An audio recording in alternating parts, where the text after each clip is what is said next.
South ஆஃப்ரிக்காவுக்கு எதிரான super 8 மேட்ச்சில் Indian team இந்த மாதிரியான பிளேயிங் 11 அசம்பிள் பண்ண போகிறாங்க. அண்ட் ஆல்சோ அபிஷேக் சர்மா மற்றும் திலக் வர்மா மிகப்பெரிய ஃபார்மில் பார்த்தீங்கன்னா இந்த பர்டிகுலர் T20 வேர்ல்ட் கப்பில் இல்லை.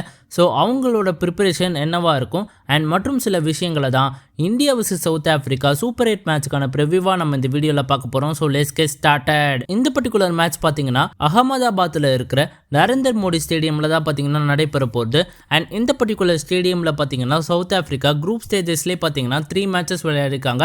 விளையாடின 3 மேட்சஸையும் பார்த்தீங்கன்னா வின் பண்ணியிருக்காங்க. ஸோ அகமதாபாத் கிரவுண்டில் ஒரு ஃபெமிலியாரிட்டி கண்டிப்பாக சவுத் ஆஃப்ரிக்கா அன்னைக்கு இருக்கும் அப்படின்றதுல எந்த விதமான மாற்று கருத்துமே இல்லை.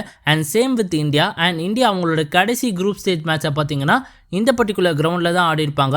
ஸோ ஃபெமிலியாரிட்டியை பொறுத்த வரைக்கும் 2 டீமுக்குமே பார்த்தீங்கன்னா இந்த பர்டிகுலர் விக்கெட் எப்படி ஒர்க் ஆகும் அப்படின்னு தெரியும். அண்ட் இந்த மேட்சை முன்னிட்டு பார்த்தீங்கன்னா சவுத் ஆஃப்ரிக்கா அணி நல்ல ஃபார்மில் பார்த்தீங்கன்னா வராங்க. அண்ட் சேம் வித் இந்தியாவுமே பார்த்தீங்கன்னா 4 மேட்ச் விளையாடி 4 மேட்சுமே பார்த்தீங்கன்னா வின் பண்ணியிருக்காங்க.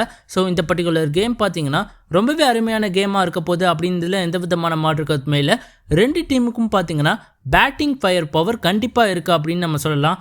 இந்தியாவை பொறுத்த வரைக்கும் என்னதான் அபிஷேக் சர்மா ஒரு மிகப்பெரிய ஃபார்ம்ல இல்லைனாலுமே இஷான் கிஷன், சூரியகுமார் யாதவ், சிவம் துபே, ஹர்திக் பாண்டியா போன்ற பிளேயர்ஸ் ரொம்பவே அருமையாக பார்த்தீங்கன்னா பெர்ஃபார்ம் பண்ணுறாங்க.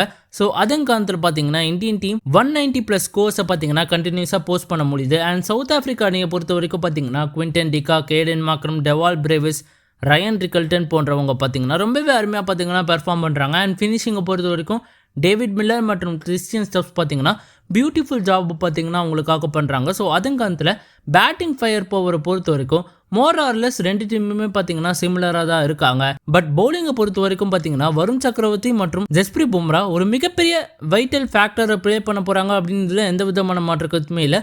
என்னதான் சவுத் ஆஃப்ரிக்கா அணிக்கு நல்ல பவுலர்ஸ் இருந்தாலுமே இது மாதிரி கேமை சேஞ்ச் பண்ணக்கூடிய பவுலர்ஸ் இல்லாத காரணத்தினால பார்த்தீங்கன்னா கொஞ்சம் ஸ்ட்ரகிள் பண்ணுவாங்களோ அப்படின்னு தோணுது. பட் சவுத் ஆஃப்ரிக்கா அணிக்கிட்டையும் ஒரு லீத்தல் பவுலிங் அட்டாக் இருக்குது. ஆண்ட்ரிக் நாக்கே இந்த பர்டிகுலர் கேமில் விளையாடலனாலுமே கஜிசோ ரபடா, லுங்கி இங்கிடி போன்றவங்க பார்த்தீங்கன்னா ஒரு நல்ல ஃபார்மில் பார்த்தீங்கன்னா இருக்காங்க. அண்ட் மார்க்கோ யான்சனும் பார்த்தீங்கன்னா 4 விக்கெட் கால் பார்த்தீங்கன்னா ப்ரீவியஸ் கேமில் எடுத்திருந்தாரு. ஸோ அதன் காலத்தில் சவுத் ஆஃப்ரிக்கா அணி பார்த்தீங்கன்னா இந்த பர்டிகுலர் கேமில் கண்டிப்பாக கம்பீட் பண்ணுவாங்க. அண்ட் அபிஷேக் சர்மா மற்றும் திலக் வர்மாவோட ஃபார்மை பற்றி நம்ம பார்த்தோன்னா கண்டிப்பாக அபிஷேக் சர்மா பார்த்தீங்கன்னா அவரோட கேம் டெம்பரமெண்ட்டை இம்ப்ரூவ் பண்ணியே ஆகணும். ஃபார்மில் இல்லாதப்ப கொஞ்ச நேரம் க்ரீஸ்லேருந்து கொஞ்சம் பால்ஸை ஆடினாலே அபிஷேக் சர்மா திரும்பி ஃபார்மில் வரோம் அப்படின்னு தோணுது. அண்ட் திலக் வர்மாவை பொறுத்த வரைக்கும் பார்த்தீங்கன்னா என்னதான் அவர்கிட்ட இருந்து ரன்ஸ் வந்தாலுமே ஸ்ட்ரைக் ரேட் பார்த்தீங்கன்னா கொஷினபிள் ஃபேக்டராக தான் இருக்குது. சேம் வித் சூரியகுமார் யாதவ் 2 பேருமே கொஞ்சம் ஹார்ட் ஹிட்டிங் பண்ணலாமோ அப்படின்னு எங்களுக்கு தோணுது. பட் 2 பேருமே பார்த்தீங்கன்னா ப்ரூவன் சாம்பியனும் கூட 2 பேருமே பார்த்தீங்கன்னா ப்ரூவன் பிளேஸ். ஸோ கண்டிப்பாக ஃபார்முக்கு வருவாங்க அப்படின்ற எக்ஸ்பெக்டேஷன் எல்லா இந்தியன் ஃபேன்ஸ் கிட்டையுமே இருக்கும். அண்ட் இந்த பர்டிகுலர் மேட்ச்சில் யார் ஜெயிக்க ஃபேவரட்ஸ் அப்படின்னு பார்க்கும்போது ஃபேவரட்ஸ் அப்படின்னு நம்ம கிளியர் கட்டாக சொல்ல முடியாதுனாலுமே இந்தியா இந்த பர்டிகுலர் மேட்சை ஜெயிக்க 51% சான்ஸ் இருக்குது அப்படின்னு நம்ம சொல்லலாம். அண்ட் சவுத் ஆஃப்ரிக்கா அணி கண்டிப்பாக இந்த பர்டிகுலர் கேமில் ஒரு டஃப் காம்படிஷன் தருவாங்க அப்படின்னு எங்களுக்கு தோணுது. அண்ட் ஸோ கைஸ், உங்களோட ஒப்பீனியன் என்ன? இந்தியன் டீம் இந்த பர்டிகுலர் சூப்பர் 8 மேட்சை வின் பண்ணுவாங்களா அப்படின்றது மறக்காம கமெண்ட் பாக்ஸில் கமெண்ட் பண்ணுங்க. அண்ட் இந்த வீடியோ பிடிச்சா லைக் அண்ட் ஷேர் பண்ணுங்க. And more importantly Tamil updates + YouTube சேனலுக்கு மறக்காம சப்ஸ்கிரைப் பண்ணுங்க நண்பா.